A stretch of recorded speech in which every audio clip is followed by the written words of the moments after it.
scared.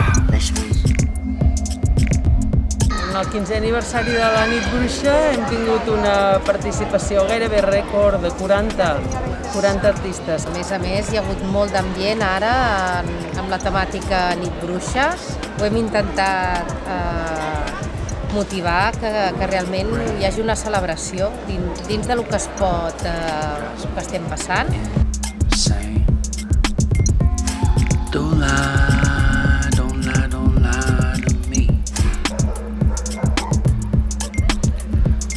Hem canviat l'horari, abans fèiem de 10 a 2 de la matinada i ara, com que hi ha el toc de queda, doncs de 8 a 12 i amb un justificant de desplaçament. I hem fet amb totes les mesures de seguretat, ha estat fantàstic. I que pensem que totes les activitats es poden fer si hi ha unes certes mesures i una certa organització. És trencar-s'hi una mica el cap, però es poden fer moltes coses en la cultura. I no s'ha de deixar morir. La cultura i l'art és molt important.